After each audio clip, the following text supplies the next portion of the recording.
Assalamualaikum warahmatullahi wabarakatuh. Saya Revita Maharani dengan NRP 50333211103 akan memaparkan mengenai proyek saya yaitu Banyuwangi Art Space atau Museum Lukisan Interaktif. Yang dimana latar belakang masalah ini sendiri itu yang pertama, museum konvensional itu kurang menarik. Seperti yang kita tahu, museum pada umumnya masih menggunakan konsep pameran yang pasif, sehingga kurang mampu menarik minat pengunjung khususnya generasi muda. Yang kedua ada pemanfaatan teknologi yang masih terbatas. Padahal teknologi AR memiliki potensi besar dalam menciptakan pengalaman wisata yang edukatif dan juga imersif. Yang ketiga ada minat generasi muda terhadap seni dan budaya ini yang menurun, di mana ini menyebabkan ketertarikan terhadap seni dan budaya ini semakin berkurang. Karena itu pentingnya digital dalam zaman sekarang. Next ada destinasi wisata seni modern yang masih minim, di mana Banyuwangi ini dikenal sebagai destinasi wisata alam yang dan juga budaya yang cukup banyak, namun belum memiliki ruang seperti museum modern berbasis teknologi yang mampu menjadi daya tarik baru bagi wisatawan. Ya, next ada potensi ekonomi kreatif yang belum optimal, di mana potensi seniman lokal, UMKM, dan industri kreatif ini belum dimanfaatkan secara maksimal untuk menciptakan nilai ekonomi yang berkelanjutan, yang dimana masalah utamanya sendiri ini belum tersedia destinasi wisata berbasis teknologi yang mampu mengintegrasikan seni, budaya, edukasi, yang dimana AR ini sendiri dapat meningkatkan minat wisatawan, melestarikan budaya lokal, serta mendorong pertumbuhan ekonomi. Next, untuk tujuan utamanya sendiri ini mewujudkan Banyuwangi Art Space sebagai museum lukisan interaktif berbasis AR yang inovatif, edukatif, dan berkelanjutan. Adapun tujuan proyek ini pengembangan museum interaktif, pengembangan pariwisata kreatif, dan juga dampak sosial dan juga ekonomi, yang dimana output yang diharapkan juga ini museum interaktif berbasis AR, pariwisata meningkat, dan juga budaya lestari, ekonomi berkembang. Next ada di ruang lingkup proyek, di mana yang pertama ada infrastruktur, yang kedua ada teknologi AR-nya itu sendiri, dan yang ketiga ada multimedia. Untuk output proyeknya ini, yaitu museum dan fasilitas pendukung selesai dibangun serta siap digunakan. Next ada aplikasi AR dan database konten digital aktif serta terintegrasi dengan sistem museum. Next ada SOP operasional, pelatihan SDM, dan juga sistem pendukung siap mendukung operasional harian. Adapun manfaat proyek ini sendiri bagi wisatawan, pengalaman wisata yang seni, pengalaman wisata seni yang inovatif, interaktif, dan juga edukatif berbasis teknologi. Yang kedua ada bagi seniman lokal yaitu wadah untuk menampilkan dan mempromosikan karya seni serta melestarikan budaya lokal Banyuwangi. Next, bagi pemerintah daerah ini, ikon wisata seni modern ini meningkatkan daya tarik wisatawan dan juga akan mendukung pertumbuhan ekonomi.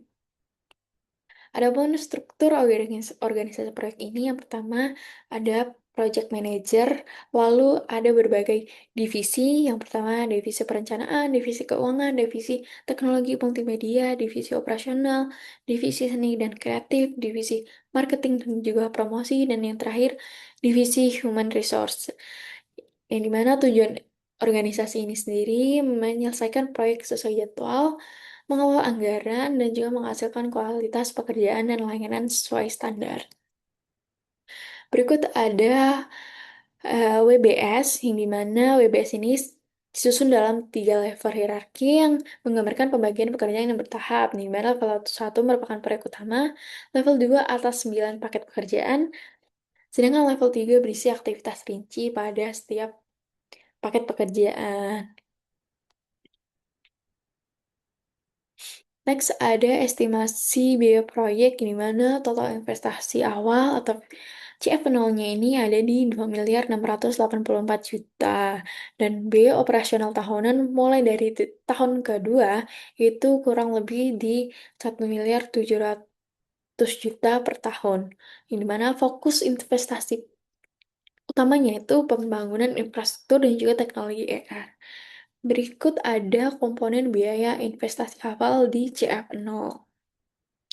yang dimana biaya terbesar dialokasikan pada pembangunan gedung, itu di 4,71%.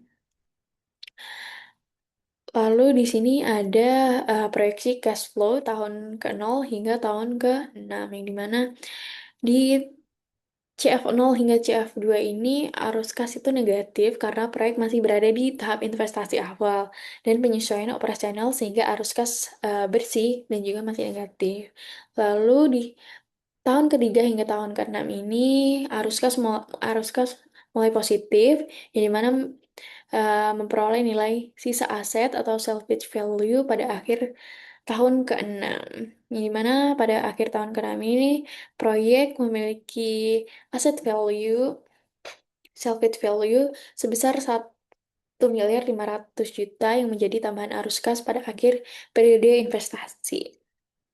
Untuk analisis kelayakan proyek ini sendiri ada di NPV, IRR, PP, PI, dan juga ARR, yang dimana untuk penghitungan NPV dan lainnya itu ada di laporan saya, di mana NPV-nya sendiri ini 829.721.856 rupiah, yang dimana NPV lebih dari 0 sama dengan bisnis diterima. Sepertinya, seperti yang kita tahu, NPV-nya sudah lebih dari 0. Untuk ARR-nya sendiri ini ada di 11%. IRR ada di 17%, yang dimana lebih dari 12% bisnis diterima.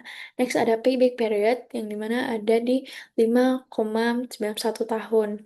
Next ada di PI, yaitu 1,30, lebih besar dari 1 bisnis diterima. Untuk resume sendiri, NPV, payback period, ARR, dan IRR sudah diterima.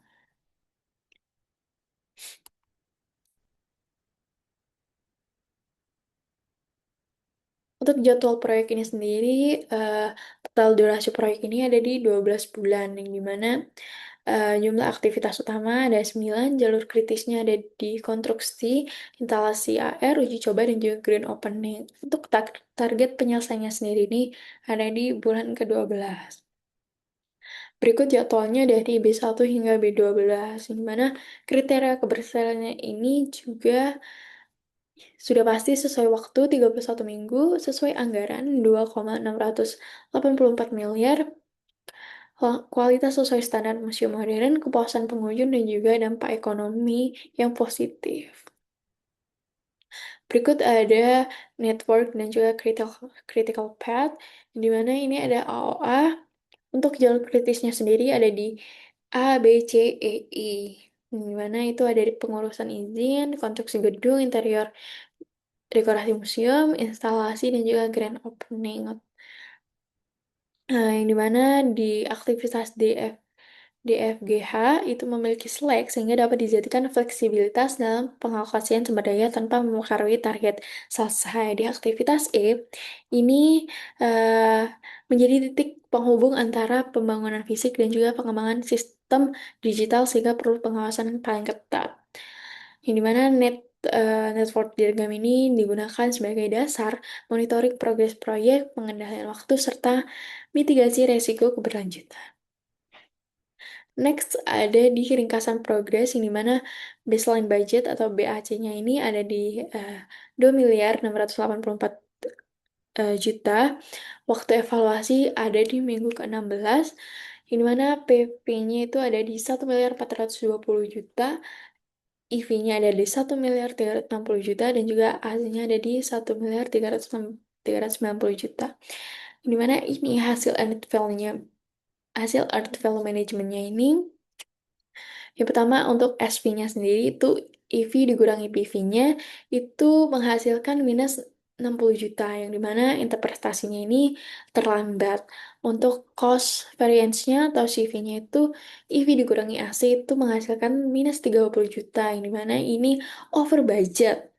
Namun di schedule performance index atau SPI ini EV dibagi PV itu 0,96, yaitu sedikit di bawah target, dan juga CPI-nya EV dibagi AC itu 0,98, di mana ini efisiensi biaya sedikit menurun.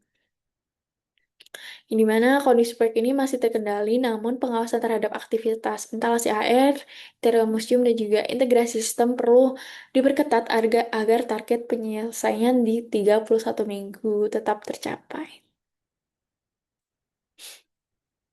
Berikut ada kurva dan juga status proyek, di mana kurva EV berada di bawah PV sehingga progres proyek ini sedikit tertinggal dari rencana. Kurva AC lebih tinggi dibandingkan EV sehingga biaya aktual melebihi nilai pekerjaan yang telah diperoleh. Dan deviasi ini masih kecil sehingga proyek tetap berjalan dikendalikan melalui percepatan aktivitas jalur kritis tadi dengan pengendalian biaya. Jadi semuanya eh, status proyek saat evaluasi minggu 16 ini menunjukkan proyek berada pada kondisi behind schedule dan juga over cost ringan. Namun nilai SPI 0,96 dan juga CPI 0,98 ini masih mendekati satu, sehingga penyimpangan relatif kecil dan proyek tetap layak diselesaikan sesuai target dengan percepatan aktivitas pada jalur kritis dan juga pengendalian biaya yang lebih ketat. Berikut ada outsourcing dan juga uh, procurement yang dimana ringkasan biayanya yang seperti tadi ada di 2 miliar dan juga biaya operasional di 1 miliar, dan fokus investasi utamanya di teknologi AR-nya itu sendiri.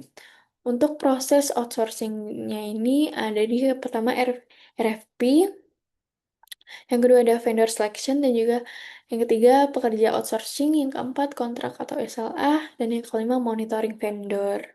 Untuk pengelolaan pekerja outsourcing-nya sendiri, kontrak kerja melalui vendor, induksi K3, dan absensi dan jam kerja, dan juga penilaian performa secara berkala. Untuk jenis outsourcing utamanya ini, yang pertama ada konstruksi sipil dan infrastruktur, desain interior, teknologi AR, multimedia, MEP, dan juga cleaning service. Next ada risiko dan juga mitigasi, yang dimana eh, di sini teknis dan juga teknologi ini tingkat risikonya itu tinggi. Nah, dan juga dipertanggungjawabkan dengan divisi teknologi dan juga multimedia. Untuk mitigasinya sendiri itu ada di pengujian sistem secara bertahap hingga koordinasi yang di paling bawah. Untuk yang pertama ada identifikasi. Untuk mengevaluasi dan juga menganalisisnya itu, yang pertama mengidentifikasi potensi risiko di setiap tahap proyek, menilai kemungkinan dari dampak setiap risiko, menetapkan strategi mitigasi, dan juga memantau mengevaluasi risiko selama proyek berlangsung. Next ada controlling dan juga evaluation. Yang pertama, tujuan pengendalian ini sendiri yaitu memastikan proyek sesuai tepat waktu, sesuai anggaran, dan juga memenuhi standar kualitas. Untuk prinsip pengendaliannya sendiri itu transparan, partisipatif, berbasis data, dan juga berkelanjutan.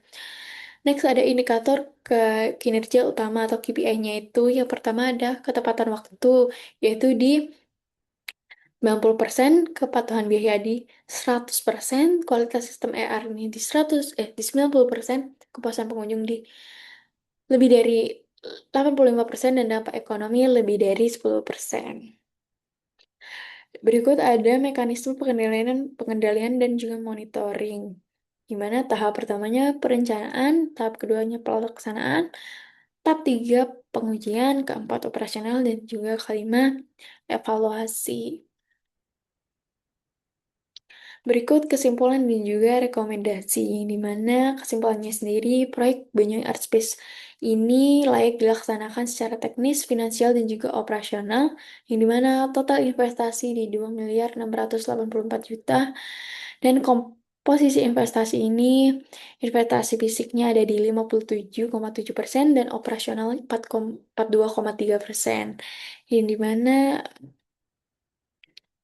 manfaat utamanya ini, seperti yang kita tahu, menarik daya tarik wisatawan, edukasi literasi seni berbasis teknologi, dan juga penguatan identitas budaya Banyuwangi dan ekonomi yang positif. Adapun rekomendasinya yang pertama prioritaskan infrastruktur dan juga teknologi, yang kedua strategi pemasaran digital yang intensif, perkuat kemitraan, optimalisasi operasional, dan juga pengembangan konten dan inovasi berkelanjutan. Untuk target pengunjung tahun ketiga ini ada 60.000 pengunjung, tingkat kepuasan pengunjung lebih dari 85%, tingkat stabilitas sistem ER-nya ini ada di 90%, payback period 4,8 tahun, ROI tahun ketiga 19,2%, dan juga kontribusi ekonomi lokal lebih dari 5 miliar per tahun targetnya. Berikut gambaran proyek, di mana ini gambaran gedung dari banyak Airspace ini sendiri yang ada di eh, museum lukisannya itu yang berbasis AR ada di sebelah kiri dan juga lobby di sebelah kanan. Berikut pemaparan dari saya. Terima kasih. Wassalamualaikum warahmatullahi wabarakatuh.